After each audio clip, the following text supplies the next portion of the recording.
Welcome to the Creative Treehouse. My name is Robin Broom and I am an independent Stampin' Up! Demonstrator in the United States. Thanks so much for joining me in the treehouse today. Today is kind of a fun project.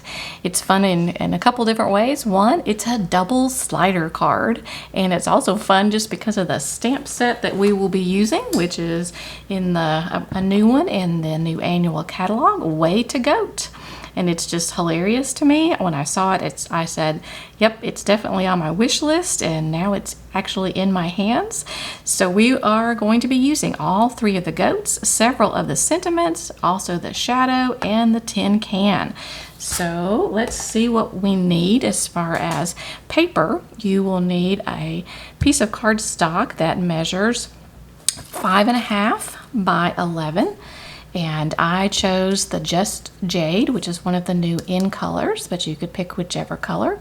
You also will need 2 pieces of Whisper White, and they will be cut at 5.5 by 3.25, 2 of those. And then 1 piece that will be smaller, and this is the piece that will go on the front, and it is cut at 3 by 4.75. All right, the first thing we need to do is we will have to score our Just Jade, and I've already done that. And the scoring would be 3.5, and then 7 1/16, and 10 5/8. Now this measurement, the 7 1/16, is a little bit different than where I had learned this technique from, and that was Dawn Griffith. And one of her YouTube channels, she says 7 1/8, but I just could not make that work out. So 7 1/16 is what worked for me. All right, we'll get our bone folder and we will go across the score lines. Just burnish each one. And another one, they're all going in towards each other. All right, and then we'll turn it this way with the short side over here.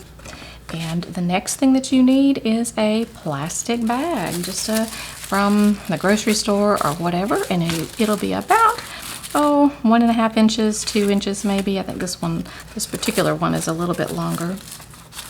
And you will wrap it around this far left side when you've got this short piece over here. And then you're going to take your scissors and you're going to cut it as evenly as you can so that the ends will match up. I'm going to pull it up just a little bit more. And I will cut it right, let's see, right about here. And let's see how that looks. Yep, that's pretty good. You want it to be as even as you can without a lot of excess anywhere, because this is your mechanism, your moving mechanism. All right, then we'll take 2 pieces of Scotch tape, lay those up close to one another, snug but not too snug because you want it to be able to move. So I'll put one piece here, another piece right here. Okay, I'm a little concerned about that little piece. We may need to kind of, let's see if I can pull that back off. Probably not. It's sort of staticky. Yeah, we'll just leave it. But I feel like it is not going to move that well. I'm going to trim this. All right. Now, the next thing we'll need to do is see how it moves. And so I'm just taking my fingers and I'm just kind of rolling it back and forth to see if it moves, because that's what you need. We'll find out in a minute whether the little bubble there is going to make a difference or not. All right, so now that we've got that part, we will go to our tearing tape, and we're going to put a piece of tearing tape down at the bottom. Okay, and then another one, and you don't want it to be wider than the bag. And again, this particular strip is a little bit wider than what I would normally do. Okay, and then while we have the tearing tape out, let's go and put tearing tape on our small fold. And the tearing tape is just about the same size as this strip. about the same width. Okay, so now that we have that, let's go back and focus over here. We are going to pull off the backing. Okay, and we were going to put one of the two pieces of white that are the same size, and we're going to line it up at so that the lines, the edges meet right here, and lay that down so it's only going to be secure just on that one side. Then we will take it, fold it over, and take off this piece, the backing. I think it kind of wants to grab on the plastic. Aha, I think I got this corner. I did. All right, and then we'll get the other piece, the other larger white piece, and we'll line it up against that line. The edge, you're lining it up on the edge, so this is secure here and that's secure there. And then we're going to kind of do a trial run. We're not going to put that down quite yet, but we're going to close it up, and we're going to take one of the sides, I think it's this one. Yep, and then we're going to pull it and see if it opens and closes. And if it doesn't have any difficulty opening and closing, then we're good to go. So the next thing we need to do is we need to make notches. And so we're going to, this is the side that we're going to pull, the right hand side. So I'm going to kind of mark that with my finger, which one it is. See if I can get it fairly even in there. And I'm going to go probably, a third of the way in. And whee, confetti. And then let's fold it back up. That looks good. And so now we need it to match this one. I'm going to put my finger on this one, and we're going to fold that open, get all that other out of the way, and we will line it up and match that one. Okay, I'm using the, more confetti, whee!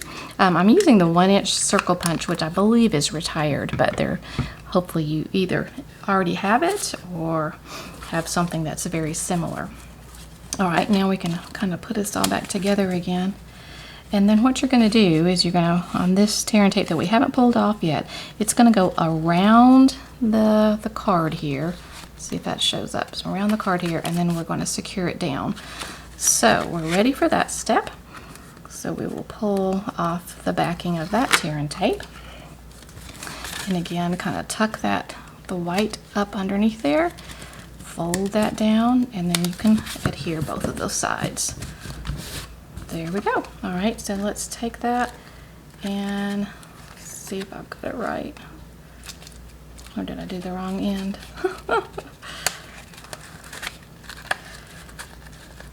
No, I think I did. Let's see. Well, it does not want to move. Isn't that funny? We probably, when we did that, we probably accidentally taped where we didn't need to tape. Oh, yep, it's working. Okay. Ta-da! It's got a little bit of hitch in it, and I think that's probably where that bubble was. So be careful with it when you're doing the bag and the tape. But yes, I think it works definitely well enough for this sample video. Okay, now some of the fun can happen in that we are going to stamp. We're going to set this part aside, and we are going to stamp our small piece of white, and we're going to stamp. This will be the front of our card, and we are going to use the Memento ink for almost all of the stamping. And we're going to use goat number 1. It's kind of almost like Billy Goat Gruffs or something, because there are 3 of them. All right, we'll stamp it up well, and we're going to put the goat on towards the right hand side. All right, there's goat number 1.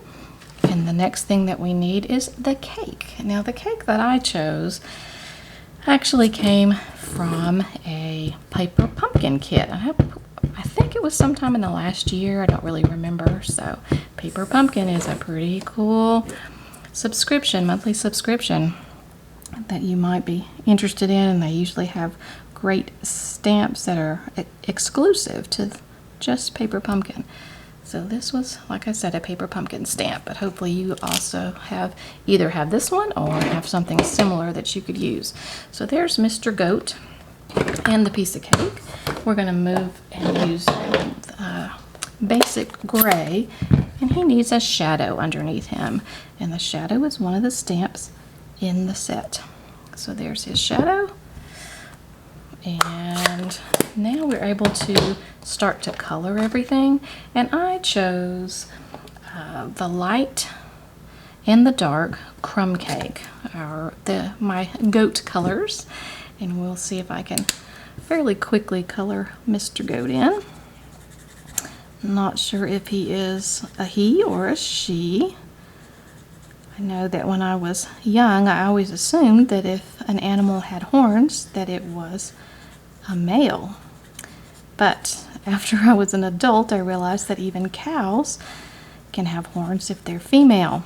So I guess I grew up a city girl apparently and didn't know all the things about horns on animals.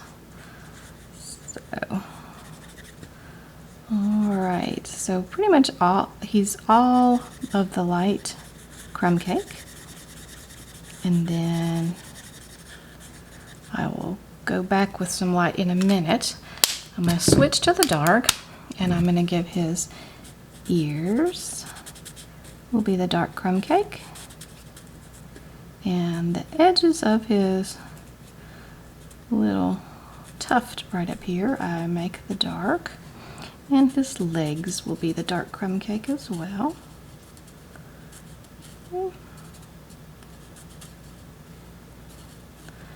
The blends are so wonderful to work with. I just love them. Alright, put a little bit on his tail. Alright, so now we're going back and using the light crumb cake again, and just kind of go around the edges so that he doesn't seem as flat. And actually, come to think of it, it would be a good idea if I brought over a little scratch pad to make sure that it doesn't bleed through on my desk pad. Okay. So again, kind of all the edges of him, and these little extra where the folds and shadows and things are on him. His tail, and I find that it kind of absorbs, and so I'll often go back for a whole nother round. Otherwise, like I said, it just kind of absorbs, kind of fades in, and you don't get the benefit. Okay, I think that's looking good.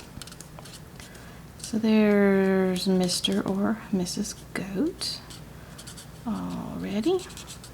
Now we'll move to the cake, and for the cake, the icing, I chose to use the dark Flirty Flamingo in the Stampin' Blend for the icing. I started at one point, I used a kind of a fun like Bermuda Bay or one of those colors, and I decided after I did it that it looked kind of like molded cake, so I said we'll go with a different color. Now you could use a brown and make it a chocolate cake. I love chocolate cake, but I just thought it needed the contrast with the browns in Mr. Goat, so that's why I went with the different colors. Okay, and then for the Flirty Flamingo is your icing, and then I chose two colors for the cake itself. I ended up using a light Daffodil Delight, and when I did just the Daffodil Delight by itself, I thought it was too bright. I didn't like the contrast with the pink. It just kind of shouted, and so what I did was after I got the yellow on there, I went back over it with the ivory color, and that seemed to do the trick, and I'll show you just toned it down just a little bit. That's one of the reasons I really love the blends. It looks a little more realistic, I think. A little more delicious. All right, and then for the flowers, I used the dark Highland Heather for a couple of the flowers, the icing flowers. And the center one up here. And I also used it while we have it out to make the flower that the goat is holding and stripes on the candle. Okay, and then I use the light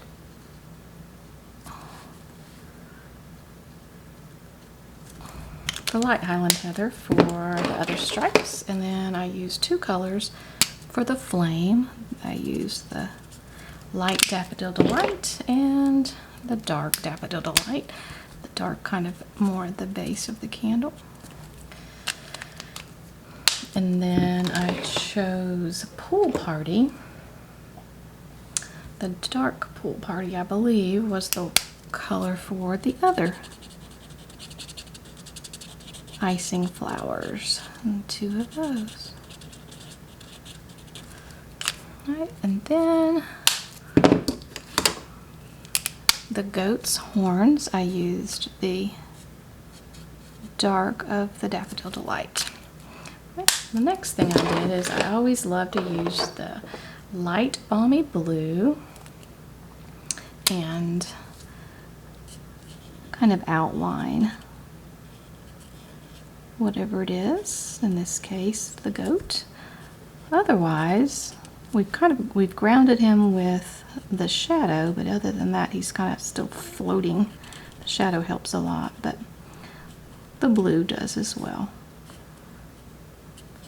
So we'll just outline him. We'll also outline the cake the same way.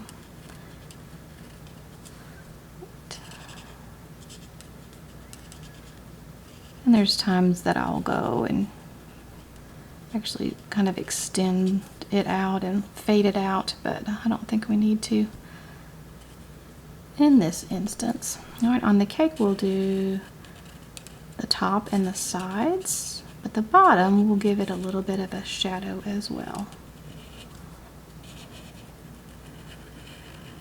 And for the cake shadow, we'll kind of copy this one, and we will use a gray color. We will use the dark gray granite, and we'll kind of make the same type of, let's use the big one, squiggles that one had under the goat with the stamp. So very similar.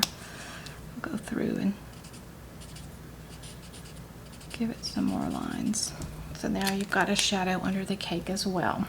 All right, so I think that's all for the front of the card. We're going to set that aside and we're going to work on the insides, the slider parts now. So we're going to slide that out, and we're going to use the on the left hand side first. Oh wait, I forgot the words. Let's back up just a second. Let's put the words on there because that's the whole point of this. Is so fun. And the words "I got you a cake" is what we're going to stamp on here. So the goat is saying, "I got you a cake." Now we can set it aside for a minute and we will move to the other goats. Okay, like I said, the left hand side here, we're going to use the kind of chubby goat because that goat is the one that ate the cake. So he probably is quite full of cake at the moment. All right, so we're going to put him here to the right hand side of that, closer to the Just Jade, and we need a cake. All right, this cake has been eaten, and this is one that actually came from a retired set that is the Endless Birthday Wishes. And I'm going to take a Stampin' Blend. I'm going to take the basic black, and I'm going to use the brush tip, and I'm going to just go over part of the cake and cake stand, most of the cake stand there. And then we'll go over just the edge of the cake so that he can have eaten most of the cake. So once we've got that done, we will do what I like to call the Darth Vader technique, and we'll go on it, slide it over, put the cake down, and there we've got part of our cake, and we will finish it by taking the marker.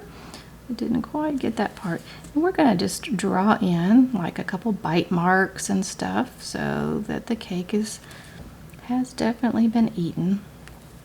And then we will need to draw in the rest of the cake stand. All right, there's that. This goat also needs to have a shadow, so we'll reach over and we'll do the shadow for him with the gray ink. And we need the cake stand to be the gray granite. Let's see if this is the right color. Yeah, this is actually the dark. I think I used the light on the cake stand before.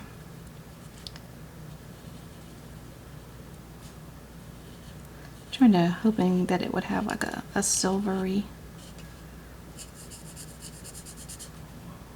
color. Wanted it to contrast with the goat. Okay, and then I'll show you how I colored the cake. And then we also need lots of crumbs. So let's do just a little bit of blending around for shadows and contrast. Okay, and then for the cake will be the same colors as the front cake. We're going to go through and we'll make the pink icing, which is the Flirty Flamingo. And then we needed a couple of we can actually do two, probably. We'll do the purple, the Highland Heather, and we'll do the Pool Party as two of our flowers. Okay, and then we need the crumbs. So I took the basic black and I just made some crumbs. I made a big crumb, a couple little crumbs. So I was hoping to find a stamp that would do this same thing, but I didn't really. And just a couple like that. Make sure it looks like he definitely ate it. All right, and then I chose the Stampin' Up markers in the Flirty Flamingo, and see if we can kind of color that little piece so it looks like. And then just a couple of dots and pieces on the ground and that, and then a couple of the Bermuda Bay. Is that the color? Yes, Bermuda Bay is the other color that I chose. So now you've got the crumbs going. All right, and then now we'll come back and color him in a few minutes. Let's move over to the right-hand side and go ahead and stamp the other side with the goats. Now this goat is the goat that looks like he's the dancing goat. All right, and we're gonna put him over here. Don't put him too close to the right-hand side because that is where we need our ribbon to go. So here he is. And the words are "Happy Birthday, you old goat." And we're gonna put that here. And the tin can.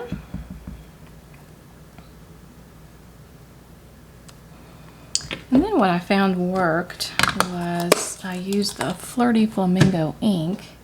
And again, on a retired set I found, I think this was the birthday celebration or something, I found a balloon that just happened to be exactly the right size to go around. And I used the Bermuda Bay again, and I made a string coming down to tie in the colors and tied it onto the tin can. Okay. And then the tin can is colored just a little bit with the the gray. And what else needs to be done? Oh, he needs a shadow also with the basic gray.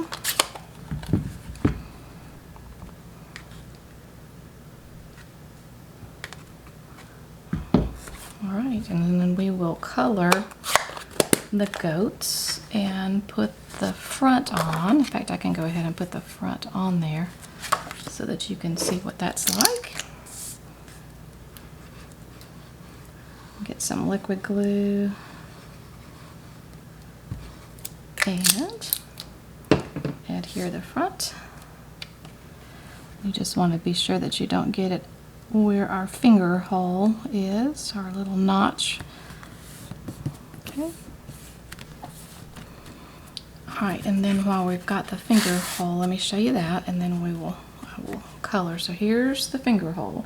I have tried a bunch of different ribbons and had a difficult time deciding on which one. So I finally ended up doing a white, like grain ribbon, and I colored it with one of the Stampin' Blends. I actually colored it with the light shaded spruce, and it was pretty close to that color. So I think that'll work for us. All right, so then what we will do is we will kind of make a V shape out of it, and we'll take a stapler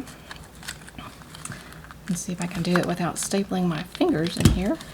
All right, and let's do one more just to be sure that we've got it, and we can pull it in and out. That's great. Let me hold it this way so that you can see it. All right, and so now I will finish coloring it, and then it will be finished, and I'll show you the finished product. So I'll just come back in just a second when I have it finished. All right, it's all colored. It is finished. Our double slider card with the goats. So I got you a cake, but I ate it. Happy birthday, you old goat. So there you have it. There it is, all finished. That's just a fun card. I hope you enjoyed it, and I hope you'll just leave a comment, or if you have a question, that would be awesome. And I would also love it if you would subscribe.